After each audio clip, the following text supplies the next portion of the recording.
Olá, camaradas!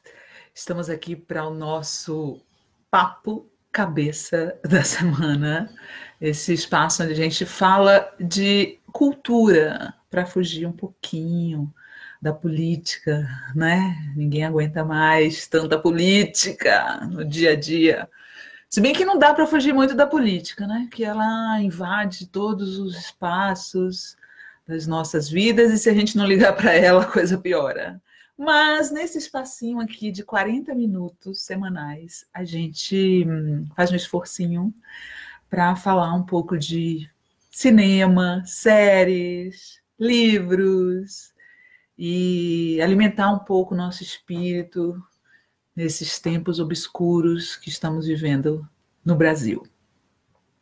Eu preparei algumas dicas para vocês hoje, a começar do novo filme do Ken Loach, que se chama Você Não Estava Aqui. Aqui em Brasília está passando no Cine Cultura Liberty Mall, né? Não sei se vocês conhecem o Ken Loach, mas ele é um cineasta britânico super, já acho que ele já está com mais de 80 anos, mas sempre de esquerda, né? Sempre fazendo filmes bastante engajados. E esse filme dele novo, Você Não Estava Aqui, eu sempre atrapalho o título, deixa eu ver se está certo, é isso mesmo. Você Não Estava Aqui é o novo filme dele e conta a história de uma família, né? Uma família que está bastante endividada e que começa a trabalhar com esses aplicativos, né? No caso do marido, ele passa a fazer entregas com um furgão e a mulher atende idosos e pessoas enfermas, assim, era uma cuidadora, tá? Eles têm 2 filhos e, assim, classe trabalhadora se virando para ganhar a vida no século XXI.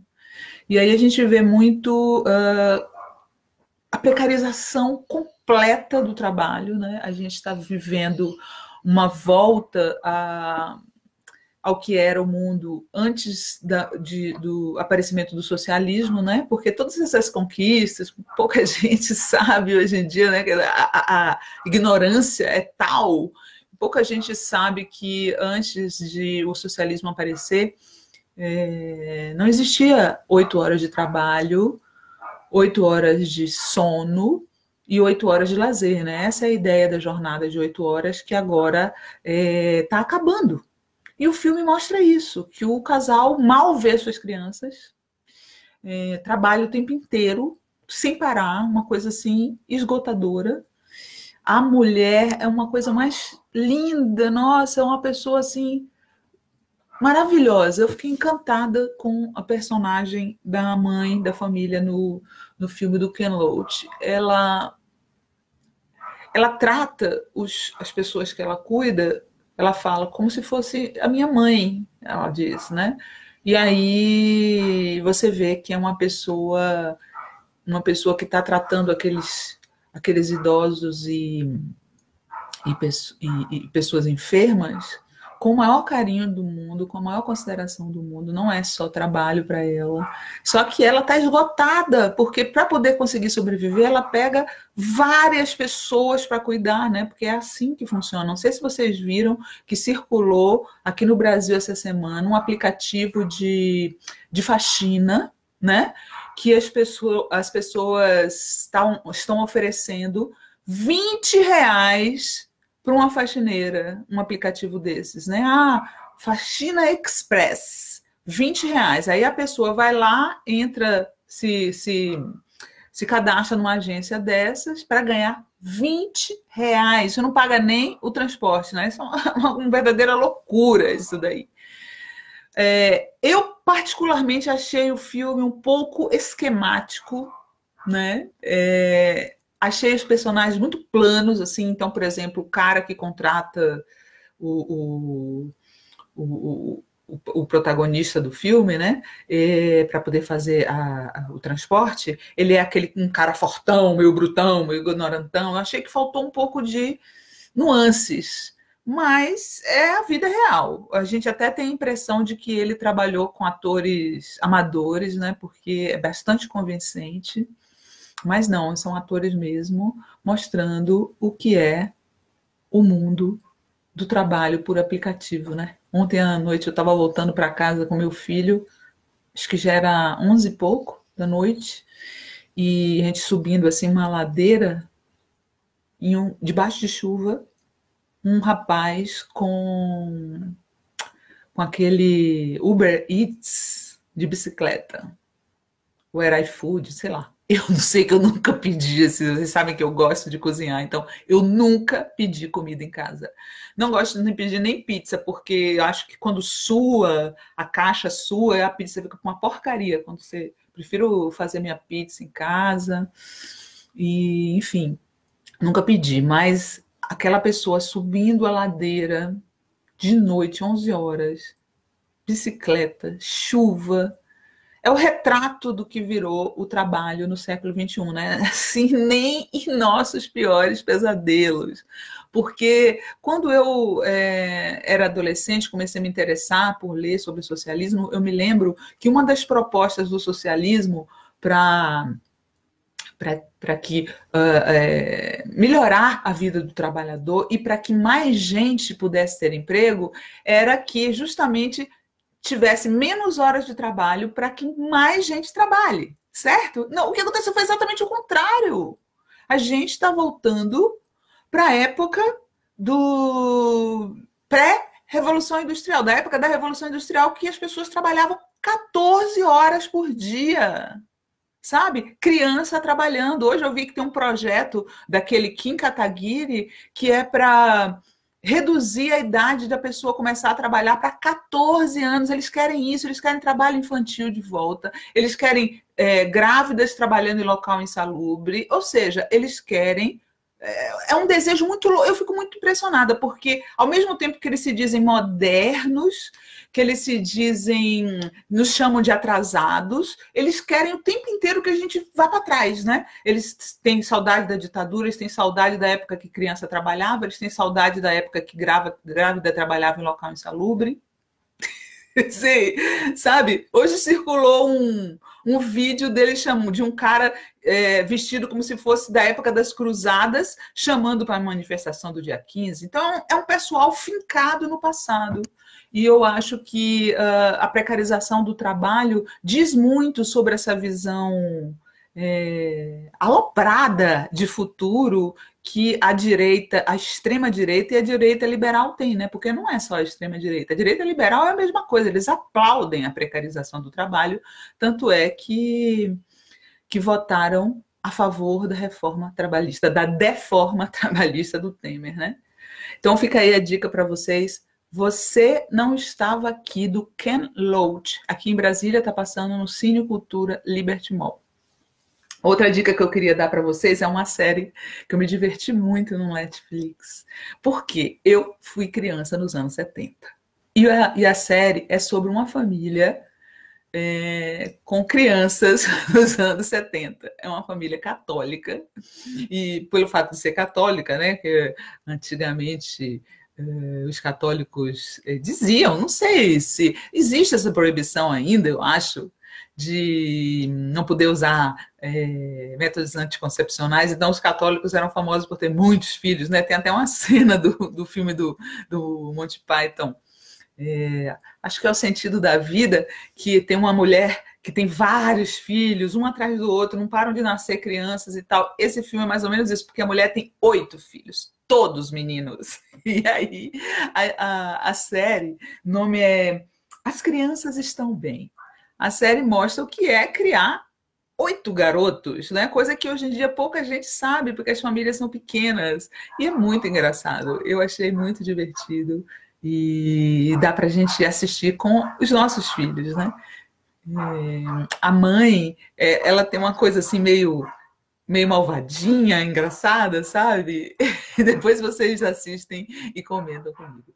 Essa está no Netflix, chama As Crianças Estão Bem. E a terceira dica que eu vou dar hoje, antes de passar para o nosso bate-papo costumeiro, vou contar uma historinha para vocês, tá?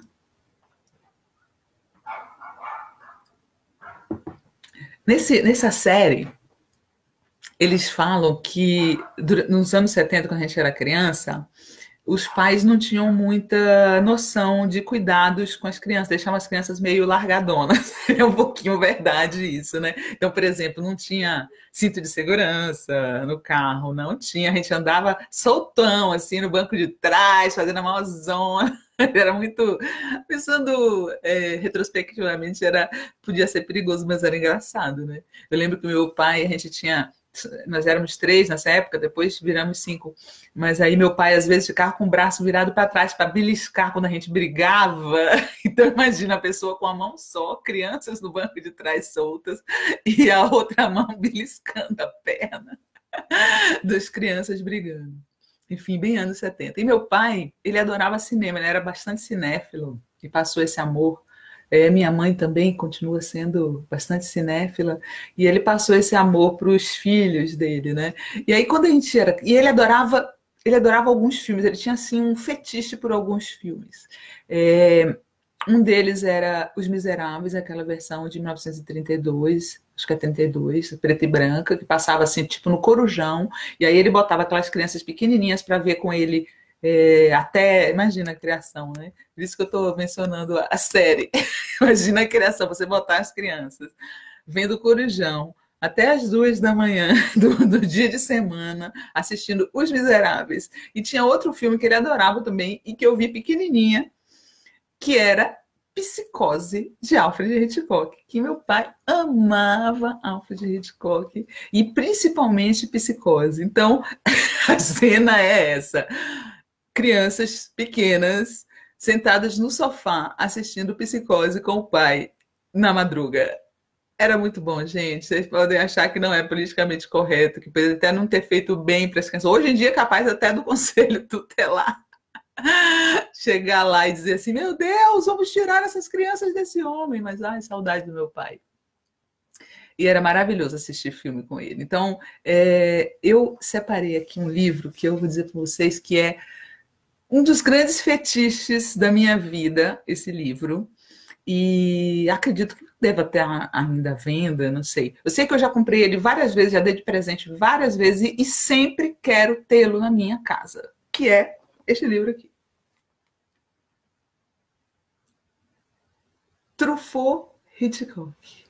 É um livro que é uma grande conversa entre Alfred Hitchcock e Truffaut, o cineasta francês.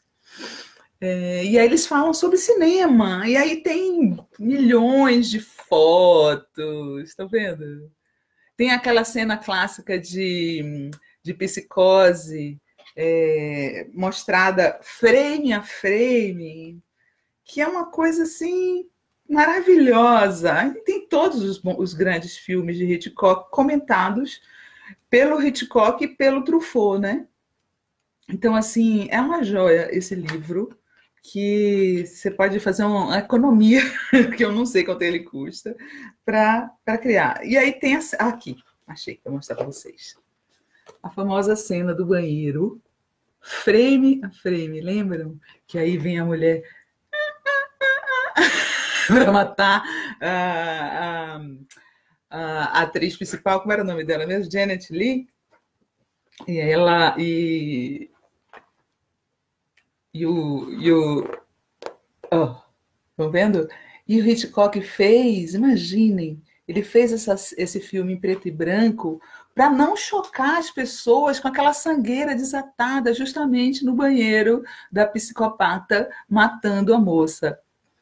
Hoje em dia, a gente já viu tanta coisa, né, gente? Os filmes de Quentin Tarantino têm mais sangue do que tudo e ninguém nunca pensou nisso. Mas, enfim, bons tempos. E acho que eu estou precisando rever os filmes do Hitchcock, que faz tempo que eu não vejo de novo. O último que eu revi foi aquele que se chama Festim Diabólico, não sei se vocês conhecem. É um filme assim super experimental, porque o Hitchcock faz sem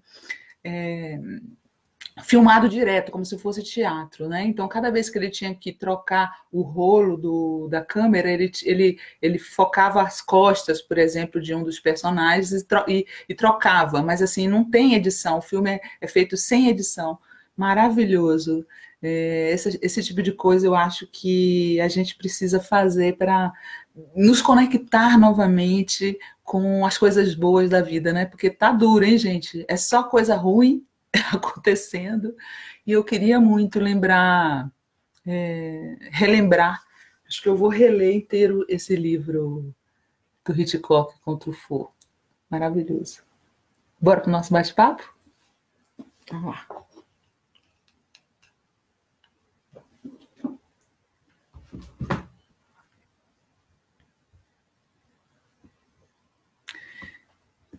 Hoje a gente entrou direitinho aqui, né? Vicente Moreira Rodrigues pergunta, tá falando que são mórbidos? Não sei o que ele está falando que são mórbidos. Conceição Frota conta que a mãe dela teve 12 filhos. Nossa, imagina, sabe o que eu fico pensando, Conceição? As mulheres antigamente tinham tantos filhos, né? Eu tive 2 filhos. Em ambos os casos, acredito que seja bastante comum a gente ter aquela história da depressão pós-parto, né? Que a cabeça da gente fica confusa, os hormônios tomando conta da gente, a gente fica com a cabeça bastante abalada. E as mulheres, a gente tinha antigamente 12, 13, 15, 17 filhos, não podiam nem se dar ao luxo, né, de ter depressão pós-parto. Mas eu acho que acontecia, porque eu me lembro de muitas histórias que eu ouvia quando era criança de mulheres que eram internadas pelos maridos em hospícios, né, dizendo que elas eram loucas, às vezes até para se livrar da mulher e casar com outra, eles internavam em hospício. Então, existia, né, a depressão pós-parto. Só que as mulheres, ninguém sabia o que era, ou sei lá, não queriam saber, né? Chamavam de histéricas. Mas imagina você passar por 12 depressões pós-parto. Que medo. Nair Lara fala, quanto a este camarada cavalo fazendo chamada para o dia 15, o cavalo visivelmente constrangido. É verdade, Nair. Coitado do cavalo, que mico. Ele botou o cavalo para pagar mico com ele. Nem mostrou o rosto, né? Porque o mico era tão grande. Meu Deus, que pesadelo. Quando que a gente podia imaginar que a gente ia parar num lugar onde eles valorizam monarquia, querem restabelecer o heroísmo da princesa Isabel na história dos escravos, né? na libertação dos escravos. São saudosistas do passado, né? Acho que desde que o Temer falava em ponte para o futuro, ao mesmo tempo que a gente ia para trás, para trás, para trás, eu acho que a gente entrou numa espécie de túnel do tempo, sabe? Eu acho que a gente entrou num túnel do tempo e a gente está indo cada vez mais para trás. E não é só no Brasil, não, é no mundo todo, né? Umas ideias assim. Às vezes eu vejo um pai tomando banho com os filhos, e se ele colocar isso nas redes sociais, ele é criticado, gente. Ele é acusado de ser pedófilo, porque ele está tomando banho com os próprios filhos, né? Assim, uma coisa que já tinha sido naturalizada, que era você ficar pelado na frente dos seus filhos, justamente para você ter uma relação boa com o seu próprio corpo, e eles já estão colocando culpa, pecado, preconceito, culpa, pecado, preconceito, que é a jogada deles, justamente, né? Com uma espécie de escravidão, assim como no filme do Ken Loach, essa história do trabalho por aplicativo, são escravidões modernas, né? E essa ditadura de moralista, essa cruzada moralista, não deixa de ser também uma espécie de escravidão. Felipe Roberto Martins fala, Vidas Entregues é um doc sobre precarização do trabalho através desses aplicativos. Ainda não vi, Felipe, eu não sei, tá no Netflix?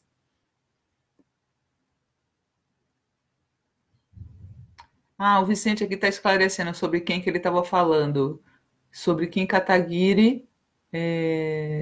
São mórbidos. É, exatamente. Os caras.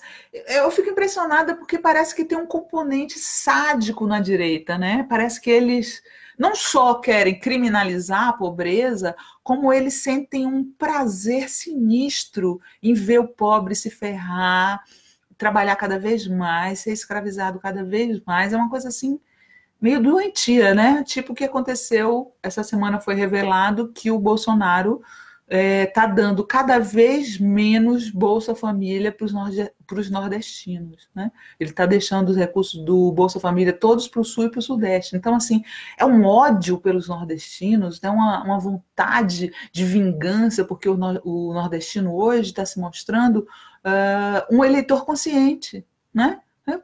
Não veio do Nordeste o voto nesses Kim Kataguiri da vida, Joyce Hasselman da vida, Tiririca da vida, foi lá no Sul e no Sudeste. Então, como o nordestino está se mostrando um eleitor consciente, a extrema-direita está se vingando contra o pobre do Nordeste, tirando os recursos de Bolsa Família de quem mais precisa, porque lá é onde tem mais pobres, né? Eu acho, assim, de um sadismo terrível, uma coisa horrorosa, sabe?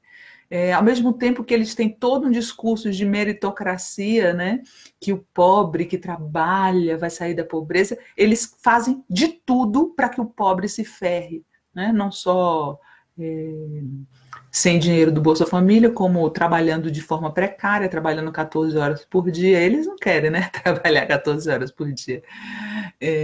Botando o pobre para trabalhar 14 horas por dia, sem o direito de ver seus próprios filhos, sem dar educação para suas crianças, sem dar amor para suas crianças. Sadismo. Belkis Lula Araújo de Menezes fala que há uma distância abissal entre o que eles dizem e como eles agem. Exatamente o que eu estava falando agora, sobre essa questão da meritocracia. O discurso mais mentiroso que existe no Brasil é esse discurso da meritocracia. Em geral, quem fala em meritocracia é gente herdeira de grandes fortunas, né? Eu acho muito interessante você dizer que existe algum mérito em herdar uma empresa e tocá-la. Eu acho que não tem mérito nenhum disso. Você tem uma obrigação de fazer essa empresa crescer. Você já recebeu ela de mão beijada, meu querido. Não tem meritocracia nenhuma nisso. Mas se você sai do nada e se torna rico, o que é muito difícil, né? Porque, na verdade, os ricos, quase todos, são herdeiros e o mundo capitalista não favorece que as pessoas saiam do nada para se tornar ricos, nem com muito trabalho. A não ser que ela roube, né? Ou herde, que é o que acontece. Terras, por exemplo, quase tudo herdada. Quase tudo herdado. Não tem um fazendeiro no Brasil, um grande fazendeiro no Brasil, que não tenha já recebido suas terras. Veja só a história dos Caiado aí em Goiás. Se você pesquisar os Caiado em Goiás, as terras deles vêm desde a época dos portugueses. Aí é moleza, né, gente? O que é que você vai falar em meritocracia? Meritocracia é gente que rala o dia todo, sabe? Que ralou e trabalhou a vida toda. E aí pode falar de mérito. Eles não podem falar de mérito. Outro dia eu vi uma matéria como era estagiária presidente da empresa. Leia a trajetória acho que era Le Postiche, uma empresa dessa. A menina era filha do dono da empresa. Engraçado. Ela era filha do dono da empresa, e aí eles estavam dizendo que ela saiu de estagiária para se tornar presidente, como se ela tivesse de fato galgado cargos lá dentro. Não, ela era filha do dono. Pelo amor de Deus. Vamos ver o que mais aqui.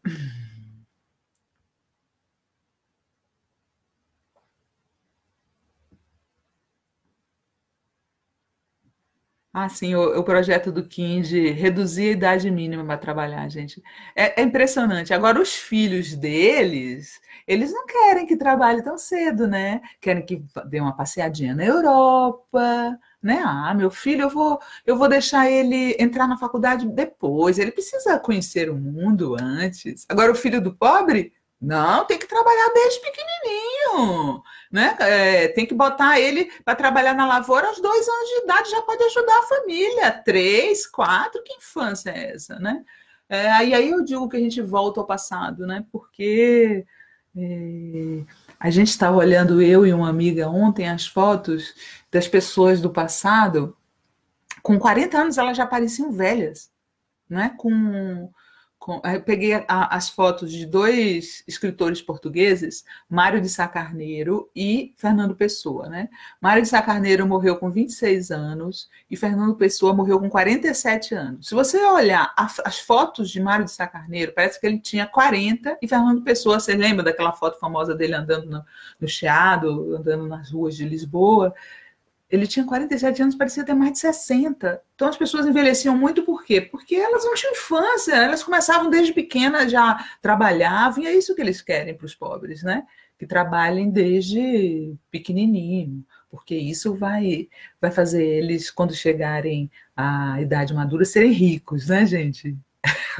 Né? Eu trabalho desde os 17 anos. Eu trabalho desde 17 anos. Nunca fiquei rica, nunca, sabe? É impossível, não dá, a não ser que você ganhe na loteria ou herde.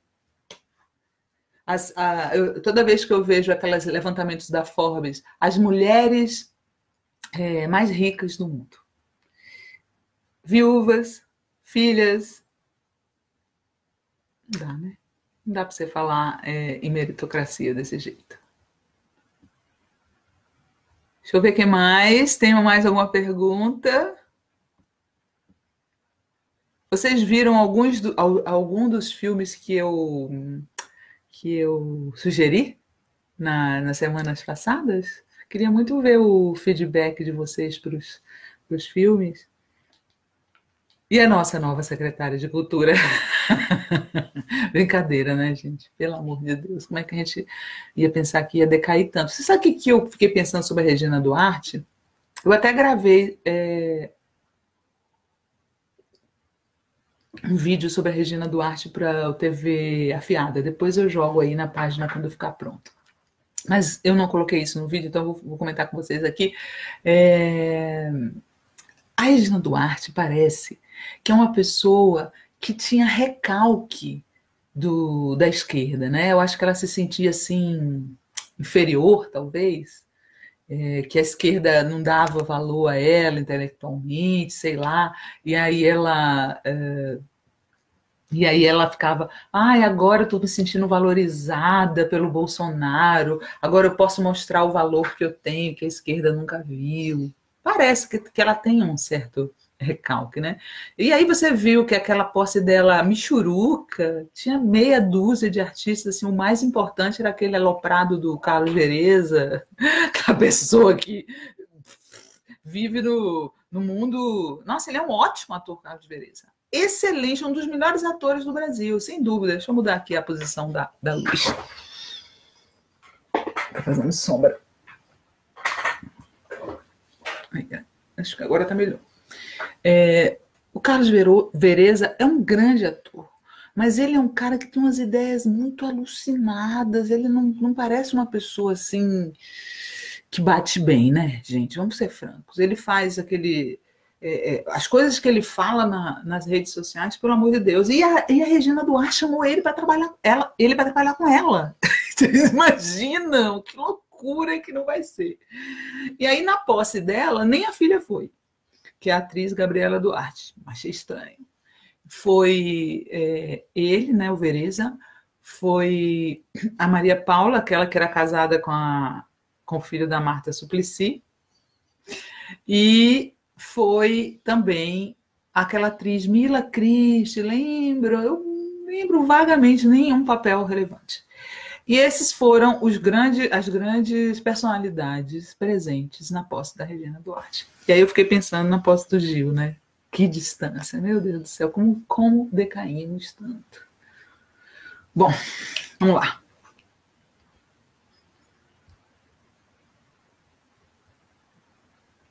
A Neuzeni está pedindo para que eu fale do Paulo Guedes. Poxa, Neuzeni, aí você me quebra, hein?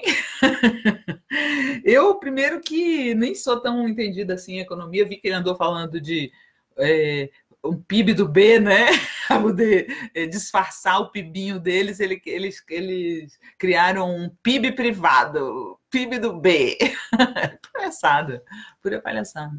Para mim, esse Paulo Guedes é um fiasco, né? Não vai crescer a economia. Você sabe por que não vai crescer?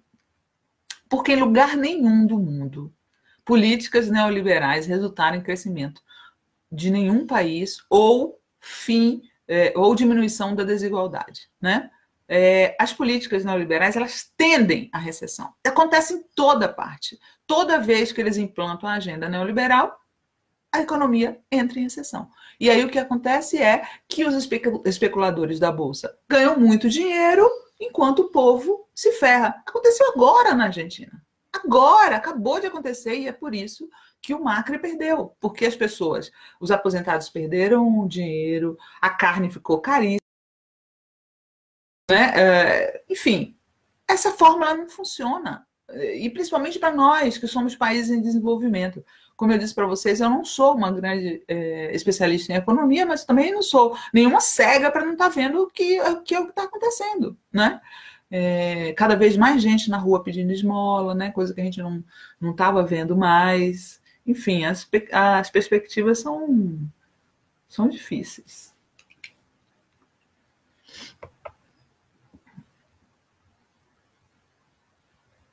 Se o que você acha que aconteceu com Vereza e Regina já eram assim ou se tornaram assim?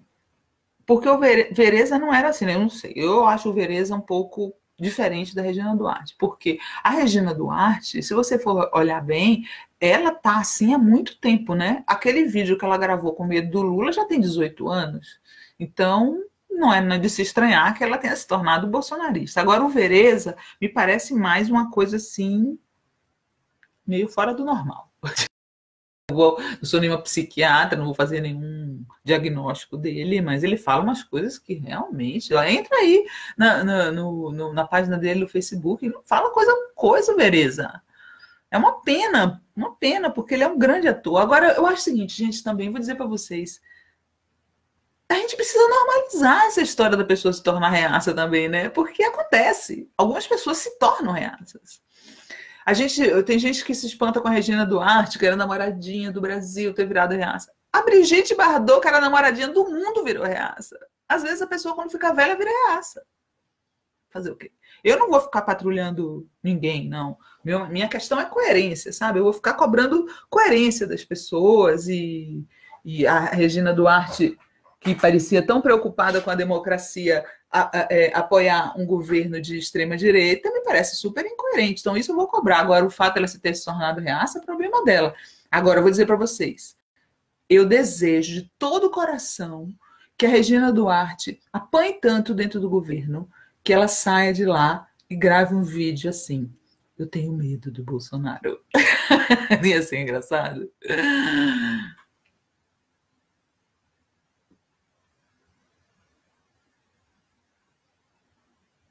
Silvia Calçolari diz que não viu ainda essas dicas que eu dei nos últimos vídeos, mas viu Queen Solo, uma série produzida e ambientada em vários países da África. Bem interessante. Também não vi essa. Será que é do Netflix? Josinaldo Francisco, poxa, nem falou o meu. Cadê o dele? Deixa eu ver. Deixa eu procurar o seu, Josinaldo. Major Fabiana não quer me dizer o bicho de amanhã. Eu não entendi bem seu comentário. O que é isso? O bicho de amanhã? Marilis fala que o amor passa longe da vida dessas pessoas. É impressionante, né? Como eles são forjados no ódio, né? Eu acho que eles se alimentam disso e isso faz obscurecer o cérebro deles, porque eles acreditam em cada coisa, né? Eles são capazes até de se vestir de cavaleiro medieval para chamar para uma manifestação. Ai, ai. Deixa eu ver se ele esclareceu aqui qual era do comentário. Gente, hoje eu vi uma boa como era, que como o coronavírus está dizendo que o pior é o aperto de mão, que é quanto mais se propaga é pelo aperto de mão. Aí diz que eles estão aconselhando fazer aquela saudação do Spock, sabe? Vamos aderir? Saudação do Spock, ao invés de apertar a mão, a gente adorei isso, achei demais. Bom, vamos ver se o Josinaldo esclarece aqui que eu não consegui. Eu não consegui. Marli da Silva pede para eu ler o comentário dela. Marli, ainda não está aparecendo o seu comentário. Deixa eu ver. Renan, Sinara queridíssima, um beijão, Renan. Não estou vendo aqui, Marli, seu comentário, acho que não apareceu, não. Vocês sabem, né, que a gente está fazendo toda quinta-feira, ou toda sexta-feira, às 17 horas, na página do Socialista Morena no Facebook, esse vídeo, essa live cultural. E durante os finais de semana, o vídeo é reproduzido no YouTube do Brasil 247, para quem não viu. Aqui na sexta-feira e quer comentar, também pode ver lá a reprise, né? Então vamos para as últimas perguntas, que nós já estamos chegando no final aqui do nosso bate-papo. A Silvia Solari disse que prefere Namastê do que a saudação do Spock. Eu achei muito boa essa história da saudação do Spock. Como era mesmo que ele falava, gente? Vocês lembram quando ele botava a mão assim? Esqueci, fugiu o nome, o termo que ele usava. Vamos ver se alguém responde aqui. Deixa eu dar uma pesquisada. Saudação do Spock. É a saudação vulcana. É verdade, gente. Eu vou me despedir aqui de vocês com a saudação vida longa e próspera. Mas a gente está precisando, além de prosperidade, a gente está precisando de sei lá, tirar esse cara daí, né? Mas, pelo visto, a gente vai ter que esperar um pouquinho, porque o povo está com a cabeça muito mexida, o povo precisa ser chamado à razão, sabe? Quando o Lula fala que a gente não pode tirar o presidente do lugar apenas porque a gente não gosta dele, eu entendo o que o Lula fala. Primeiro porque o Lula é um defensor intransigente da democracia. Então, assim, na época que as pessoas falam assim, mas o PT também pediu o impeachment do Fernando Henrique. Sabem quem foi contra o impeachment do Fernando Henrique? O Lula. O Lula que não deixou o PT pedir o impeachment formalmente. Então, quando ele fala que a gente não pode pedir o impeachment do presidente só porque a